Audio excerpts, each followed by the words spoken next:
Buenos días, buenas tardes, buenas noches, según sea el horario en que estén viendo este video, complementario al video anterior sobre la independencia de México.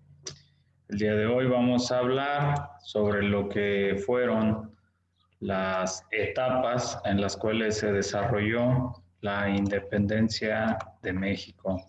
Porque regularmente entendemos, comprendemos o revisamos a la independencia y solo nos quedamos con con la primera etapa y revisamos o señalamos nada más a Miguel Hidalgo, Allende, el grito de independencia, y parece que ahí termina o ahí terminaría el tema de la independencia de México. Sin embargo, es mucho más rico en cuanto a acontecimientos y a personajes, y también, pues de alguna manera podríamos decir que un poco más triste, en el sentido de que algunos de los acontecimientos o de las circunstancias que regularmente no se suelen ver, pues ponen una nota un poquito diferente de la historia romántica que conocemos de esta cruzada independentista de Miguel Hidalgo y Costilla. Entonces, las cuatro etapas en que los historiadores suelen dividir estos acontecimientos serían la del inicio, la de la organización, la de la resistencia y la de la consumación. En el inicio iría de 1810 a 1811 y tendría que ver con los personajes que mayor impacto tienen en el movimiento independentista. En el segundo, la etapa de la organización, encontramos nada más a un personaje central o a uno que, digamos, lidera el movimiento independentista. Y en el tercer momento, pues encontramos ya simplemente una resistencia, donde parece ser que el movimiento independentista va a la baja y se convierte no ya en un ejército capaz de hacer frente al ejército realista, sino simplemente a unos pequeños grupos que trabajarían a manera de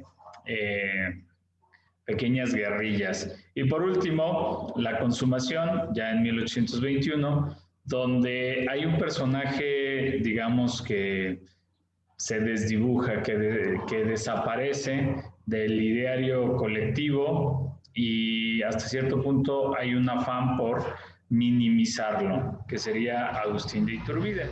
Entonces, recapitulando pues en estos cuatro momentos que vamos a revisar, el primero iría del grito de Dolores, surgido el 16 de septiembre de 1810, hasta la muerte de Miguel Hidalgo y Costilla el 30 de julio de 1811.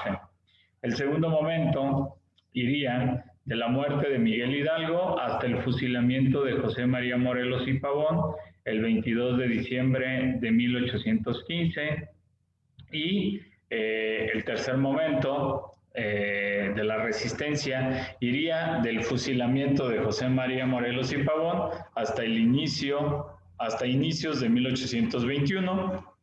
Y por último, el de la consumación, que iría desde la promulgación del Plan de Iguala, el 24 de febrero de 1821, hasta la entrada del ejército trigarante a la Ciudad de México, el 27 de septiembre de 1821.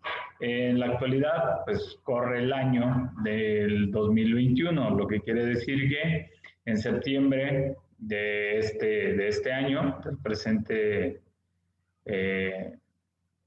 presente año, pues se estará conmemorando el 200 aniversario de la consumación de la independencia. Entonces vamos a ver de qué va cada una de estas etapas. La primera etapa, como ya lo mencionaba, va del grito de Dolores, el 16 de septiembre, hasta la muerte de Miguel Hidalgo, que acontece en 1811. En esta etapa destaca la participación de los criollos. encabezados por el padre don Miguel Hidalgo y Costilla, también la participación de los militares Ignacio Allende, Juan Aldama y los corregidores don Miguel Domínguez y su esposa Josefa Ortiz, como iniciadores del movimiento armado. La participación de miles de personas de los estratos sociales más bajos fue decisiva en el desarrollo de la guerra.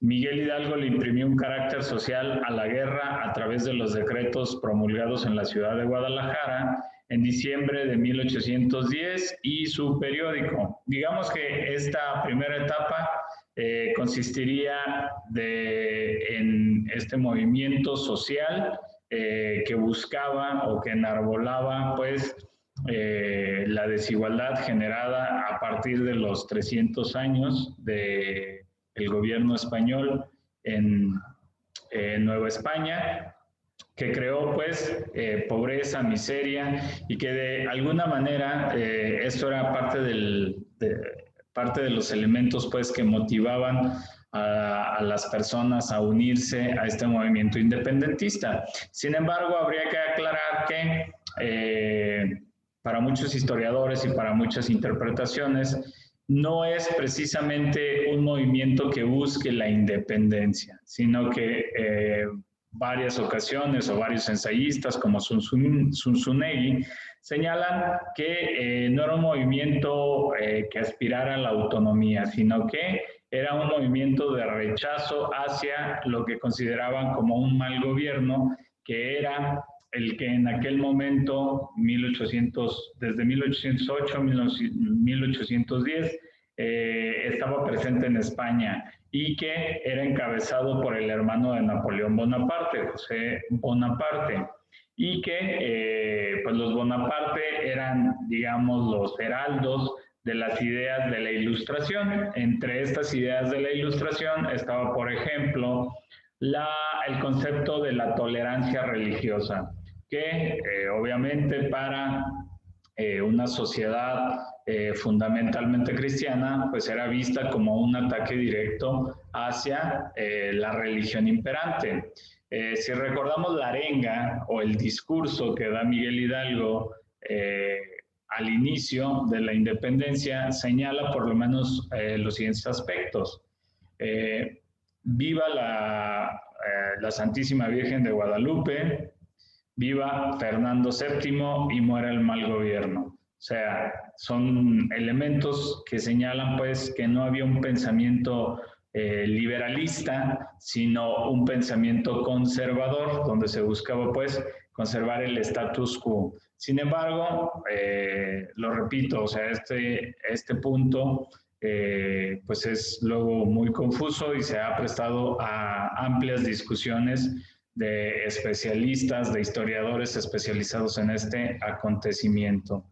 Bien, sin embargo, dentro de los elementos importantes y rescatables generados en esta primera etapa por Miguel Hidalgo, estaría, por ejemplo, el decreto para la abolición de la esclavitud, los tributos y el uso del papel sellado, que se consideraban, pues, como negativos o como perjudiciales hacia los pobladores, sobre todo hacia los sectores menos protegidos. Pone en marcha también el decreto para la devolución de las tierras, también ordenó la eliminación del monopolio de la pólvora. Junto con todo esto, pues Miguel Hidalgo, en un afán de difusión de sus ideas, pues fundó el periódico El Despertador Americano, que sirvió como medio de propagación de las ideas independentistas. Al principio, el ejército insurgente controló importantes regiones como San Miguel el Grande, Celaya, Salamanca y Guanajuato, después de tomar la Alhóndiga de Granaditas. Los miles de seguidores no tenían ninguna preparación militar ni armas de guerra, por lo que cayeron muertos o heridos o desertaron frente al ejército realista, comandado por Félix María Calleja. Aquí podemos observar en la siguiente imagen cuál fue el recorrido del ejército insurgente encabezado por Miguel Hidalgo y por Allende. Pues como obviamente lo sabemos, salieron o partieron de Dolores, de ahí fueron hacia Irapuato, después a Guanajuato, después ocuparon Valladolid, lo que ahora es Michoacán, después hacia Salvatierra, luego a Pateo, luego a Totonilco, ya en el Estado de México, y finalmente llegaron hasta la zona del Monte de las Cruces, que es donde va finalmente a luego retirarse Miguel Hidalgo, y en esta retirada va a ser pues atacado en el Puente de Calderón, en Guadalajara, y de ahí pues va a emprender su huida finalmente hacia el norte del país. Bien, hasta aquí con lo que sería la primera etapa.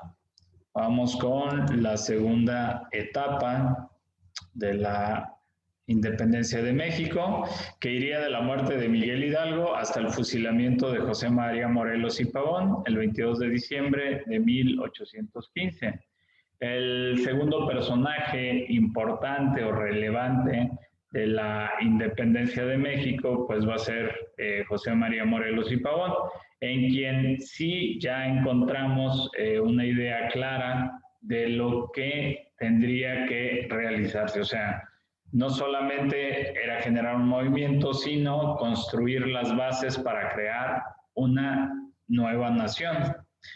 A la muerte de los principales caudillos, la dirección del movimiento quedó a cargo del sacerdote José María Morelos y Pavón, quien, junto con otros caudillos, formó un ejército disciplinado militarmente e imprimió el carácter político al movimiento a partir de la organización de un Congreso Constituyente y la promulgación de la Constitución de Apatzingán, esta en 1814, en la que consignó la soberanía de la nación, la división de poderes, la abolición de las castas y el reparto de la riqueza, entre otras cosas. Entonces, pues ya Morelos, muy al estilo de las ideas ilustradas, de las ideas imperantes en ese momento, lo que propone es justamente como diríamos, articular un país, dotarlo de una estructura, que sería la Constitución, a partir de la cual se sustentara el marco legal de la naciente nación. A pesar de la intención de Ignacio López Rayón, que señalaba que la soberanía residía en el rey Fernando VII, el Congreso se reunió con 2 diputados elegidos popularmente y 6 nombrados, entre ellos Ignacio López Rayón. El Congreso de Anáhuac se inauguró el 14 de septiembre de 1813 en la ciudad de Chilpancingo. Allí, José María Morelos presentó el discurso Sentimientos de la Nación, en el que plasmó su ideario político. El 6 de noviembre, el Congreso suscribió la Declaración de Independencia redactada por Carlos María de Bustamante, donde se asentaba que la América septentrional rompe y disuelve la dependencia del trono español. Entonces, aquí podemos ver ya de bien a bien lo que es la pretensión de una independencia. ¿Independencia de quién? Pues del gobierno central, que se encuentra a miles de kilómetros, ¿no? Y pues la finalidad de generar generar los elementos pues que constituyen a una nación. En octubre de 1814 se promulgó el Decreto Constitucional para la Libertad de la América Mexicana, primera Constitución de México, que tuvo gran influencia del ideario político de Morelos. A pesar de ello, las diferencias entre el Congreso y José María Morelos fueron permanentes. Y no solo ello, no solamente los conflictos hacia el interior del propio Congreso no permitieron que fructificara este movimiento, sino que digamos, Morelos se concentró solamente en un espacio, lo que no le permitió tener una cobertura en todo el territorio, lo que pues generaba que se focalizara solamente en una parte. Dentro de los puntos de la Constitución de Apatzingán se establecía la soberanía reside en la nación y no en la monarquía.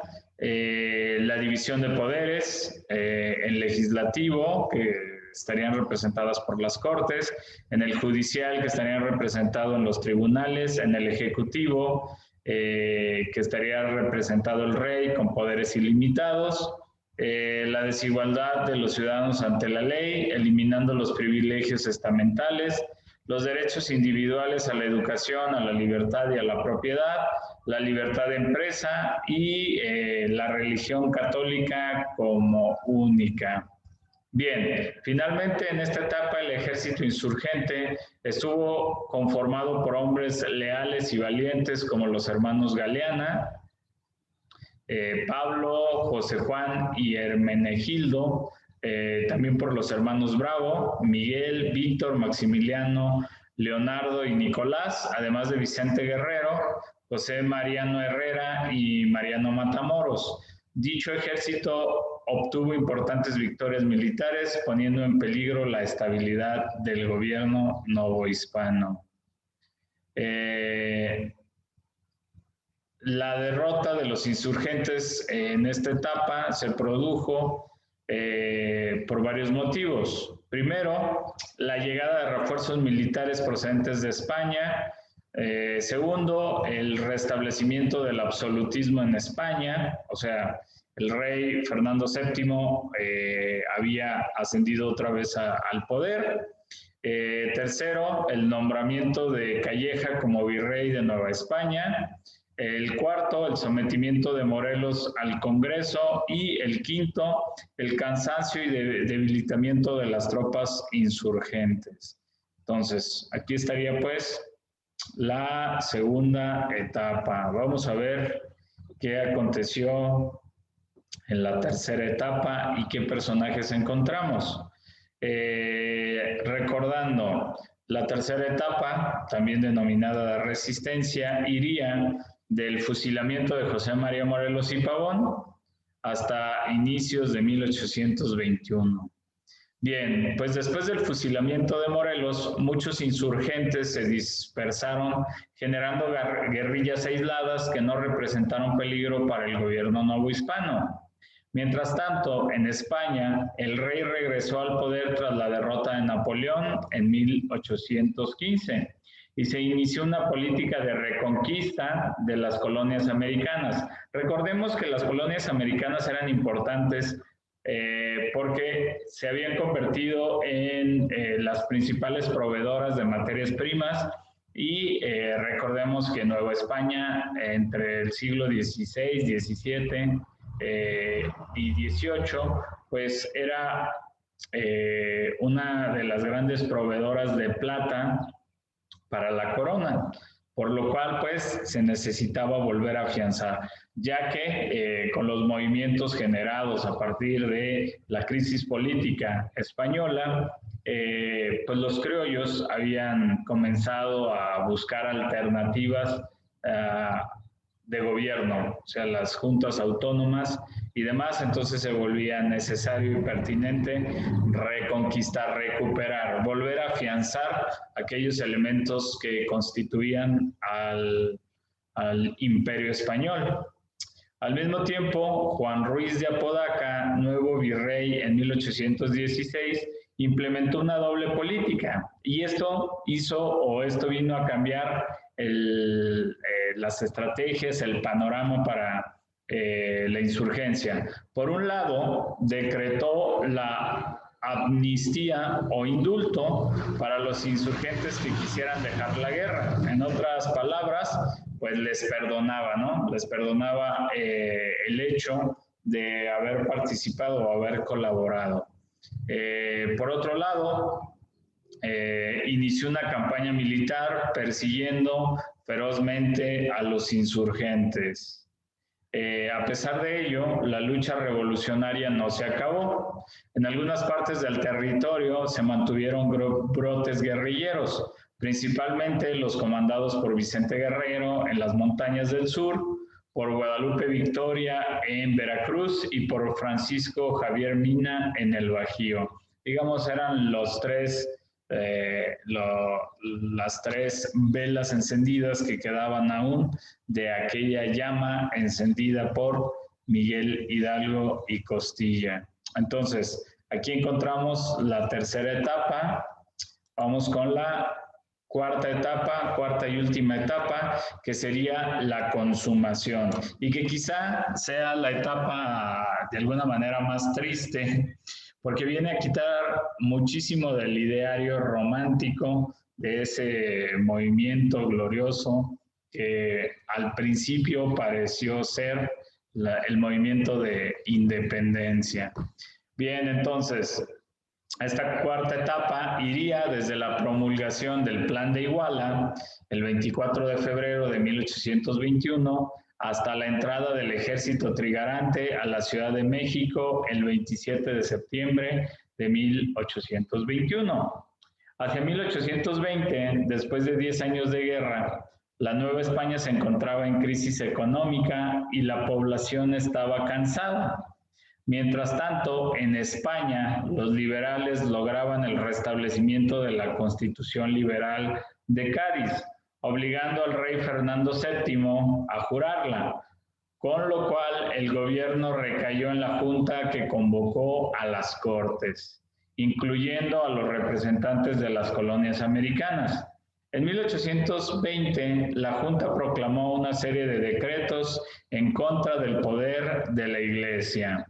Por un lado, encontramos la supresión del fuero eclesiástico. Recordemos que durante la etapa colonial y durante, digamos, las formas de gobierno del antiguo régimen que venían desde la Edad Media, dependían las leyes de los grupos a los cuales pertenecías. O sea, no tenían los mismos derechos y obligaciones aquellos que pertenecían a la corte que aquellos que pertenecían a los gremios de artesanos.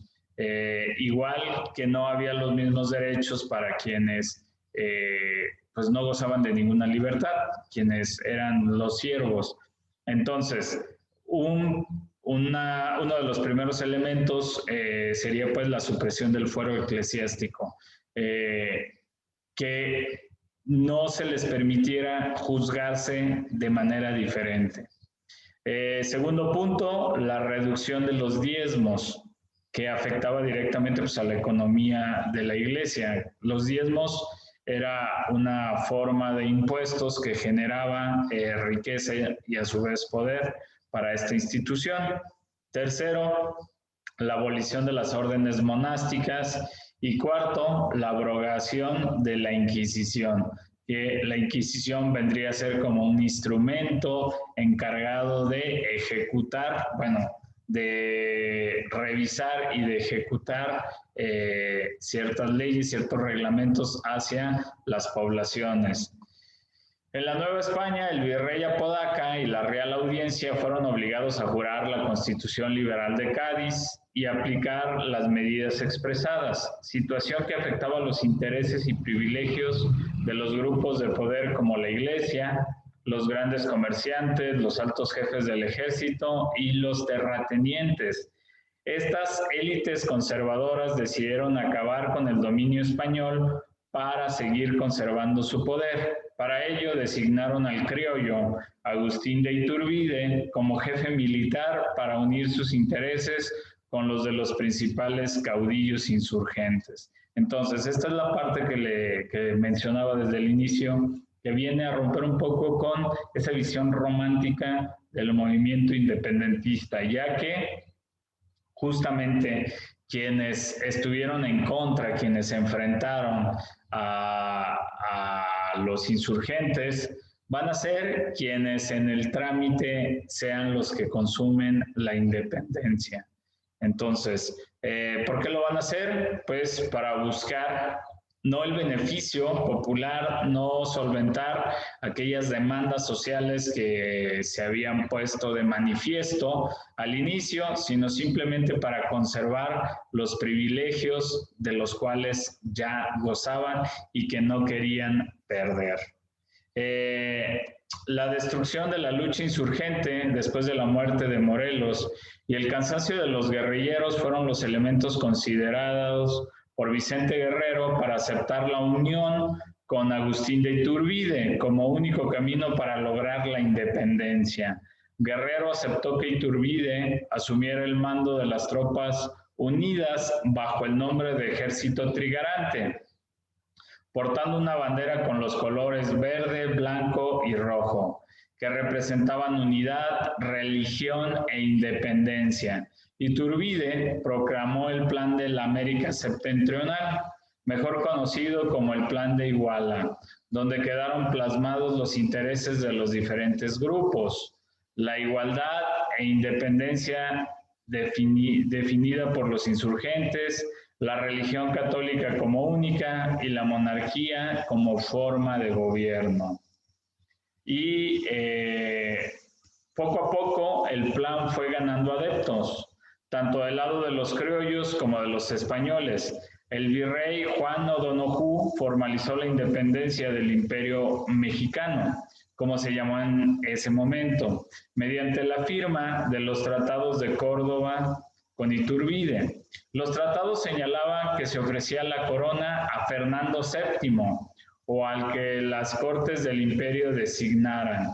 Mientras tanto, gobernaría una junta provisional. O'Donoghue hizo la entrega formal de la Ciudad de México el 27 de septiembre de 1821 a las tropas del ejército trigarante al mando de Iturbide.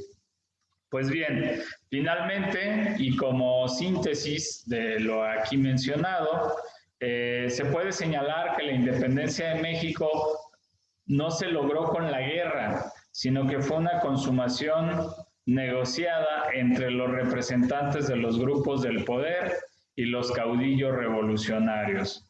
Así, mientras los ricos terratenientes, el alto clero y los militares conservaron sus privilegios, al pueblo solo le ofrecieron una independencia que no entendía, con leyes que les eran ajenas e incluso contrarias a sus intereses. Y esto sería todo con respecto al inicio de con respecto a la independencia de México. Esperen siguientes videos sobre los acontecimientos desarrollados después de este movimiento.